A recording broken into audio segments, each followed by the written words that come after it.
28 সূরা হাশর আয়াত নম্বর 7 line number 8 পৃষ্ঠা নম্বর 6 আল্লাহ পাক জগতের মানুষকে জানিয়ে দেয় ওমা আতাকুমুর রাসূলু ফাকুযুহু ওমা নাহাকুম আনহু ফান্তাহু। এ দুনিয়ার মানুষেরা কল্যাণ ও কামিয়াবি যদি লাভ করতে চাও, সব জায়গায় যদি ইজ্জতওয়ালা হয়ে বাঁচতে চাও, আমি মহান মালিকের ঘোষণা, আমার নবী তোমাদেরকে যা যা দেখায় তা তোমরা দেখে নাও, আমার নবী তোমাদেরকে যা যা শোনায় তা তোমরা শুনে নাও। এক কথায় নবী তোমাদেরকে যা দেয় তা তোমরা গ্রহণ করে নাও, নবী যা ছাড়তে বলে তা থেকে নিজেকে দূরে সরিয়ে নাও। ওয়াত্তাকুল্লাহ, আল্লাহকে ভয় করো আর আমার নবীর গোলামি করে জিন্দেগিটা পার করে নাও। ইহকালে নাজাত পেয়ে যাবে, পরকালে হাসতে হাসতে জান্নাতি হবে। কি করবে? আমার নবীর গোলামি করো, নবীর ইত্তেবা করো আর নবীর অনুসরণ করো। এ মুসলমান বাবারা ভাইরা আমার, আমরা সেই নবীর উম্মত যে নবী জীবনভর সংসার উজাড় করেছে, ছেলে মেয়ের ভাবনাকে ত্যাগ করেছে, এক মিনিটের জন্য এই উম্মতকে ভোলে না। আমরা সেই নবীর উম্মত যে নবী পয়গম্বরেরা আমাদের পূর্বে নবী পয়গম্বররা বলেছিল কপাল করে যদি একবার নবীর উম্মত হওয়ার সৌভাগ্য পেতাম, নসিবটা ফিরে পেতাম, কপাল আমাদের ফিরে পেতাম। এ মুসলমান বাবারা ভাইরা আমার, ওই নবীর উম্মত হলো তারা খাবার আগে বিসমিল্লাহ বলে খাবার খাই যারা, নবীর উম্মত হলো তারা ঘুম থেকে উঠে আল্লাহর শুকরিয়া আদায় করে যারা, নবীর উম্মত হলো তারা ঠান্ডা পানি দিয়ে ভোরের বেলায় ওযু বানাইয়ে নামাজের কাতারে দাঁড়াই যারা, নবীর উম্মত হলো তারা রামপুরহাট আর এই বাজারের মোড়ের মাথায় গিয়ে লটারি কাটছে যারা।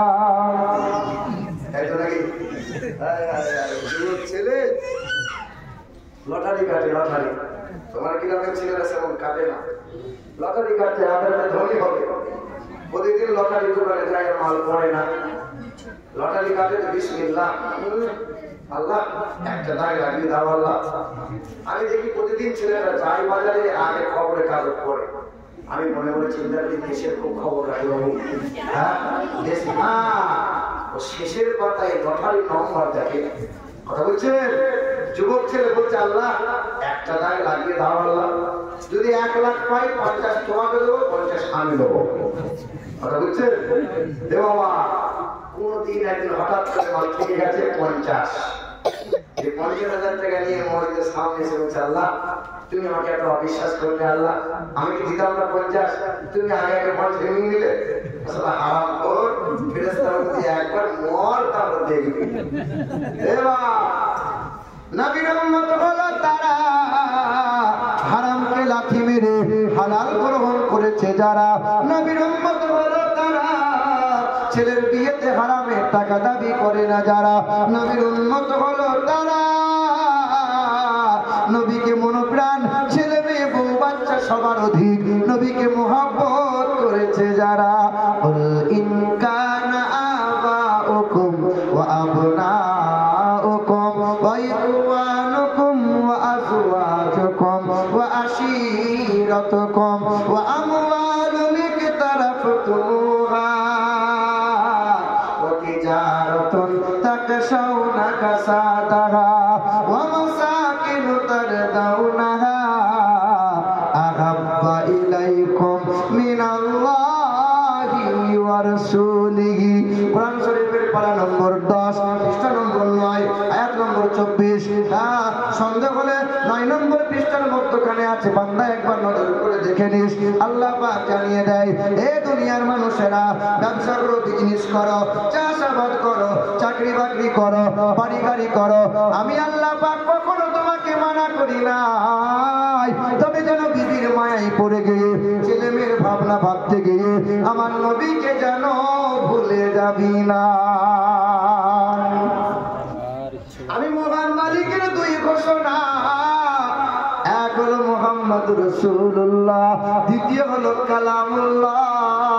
এই দুটো সম্পদ যখন ত্যাগ করে দিবি সবাই তোদের লজ্জিত লাঞ্ছিত করবে, সবাই তোদের অপমানিত করবে, সব জায়গাতে মার খাবে, আদরের বিবি থাকবে ঘরে, গায়ে হাত আর বোলাবে না, ছেলে থাকবে মনের মতো, আব্বা বলে কেউ ডাকবে না,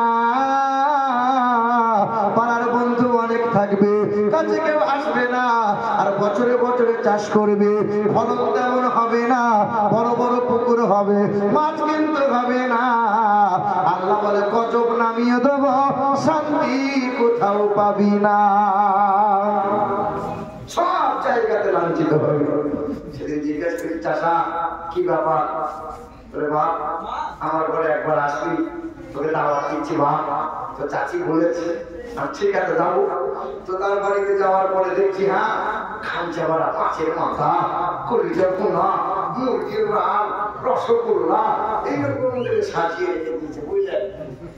চাচা বলছে বাপ তুই খা, আমাকে বলছে চাচা বলছে বাপ তুই খা। আমি চাচা গরুর মাংস লাউ, কলিজা ভুনা লাউ চাচা তুমিও খাও। বলে বাপ 600 পিসা খাওয়া যাবে না। আমি বাপ একটা রসগোল্লা লাউ দিবি? তো চাচি বলছে বাপ মোটেও দিবি না, ওরা তোকে একটা রসগোল্লা দিবি তো কালকে কেলা পথে, আর বেশি দিন মাল কিনবে না, সুগার। এবার খাঞ্চা মারা খাবার থাকবে, খেতে মাল পাবে না, আদরে বিবি থাকবে, ভালোবাসা দিয়ে আর পায়ে তেল দেবে না। এদিকের মা বোনটা তুমি তো ভালো, গায়ে তেল পায়ে তেল একটু দেয় না,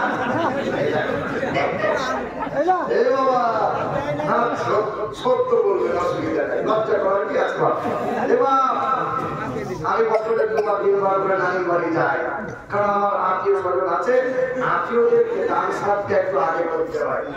ছোটবেলায় আমার নানি মরে গেছে, কিছুদিন আগে আমি বিরাম দিয়েছিলাম, তো দেখছি একদল মহিলা দাঁড়িয়ে আছে। আমার মামি কি ব্যাপার?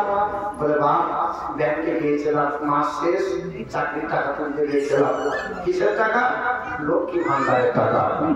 হ্যাঁ, আমার আলহামদুলিল্লাহ সে তো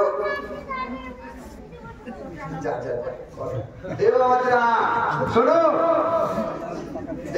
ছোট বন্ধুরা, মা তো আমার মামি বলছে বাপ মাসের লক্ষ্মী ভান্ডারের টাকা তুলতে গিয়েছিলাম 1000 করে। আলহামদুলিল্লাহ খুব ভালো, তো মমতা খেলা দিচ্ছে। আমার বলছে বাপ তুই যে বলছিস ভালো, কিন্তু মমতা যে অন্যায় করছে। কিরকম অন্যায়? আমি পাচ্ছি 1000, সালমার মা পাচ্ছে 1000, দলিলার মা পাচ্ছে 1000, কিন্তু কোদালের মা 2000 পাবে কেন? তাই বললাম খালা আমি কোদালের বাপ তো মরে গেছে, বেদেরও অন্তত 1000 পাবি, পাবি কিভাবে বলেন? তখন আমার হাতটা ধরে বলছে বাপ মুর্শিদাবাদ, বীরভূম, মালদা, দিনাজপুর কত জায়গায় চর্চা করছি বাপ, দোয়া করতে পারছি না। তাহলে কি দোয়া করবো? না দোয়া করে দে বাপ, পুরোটা মরে যায়, পুরোটা মরে গেলে আপনি ক্ষমতা পাবো।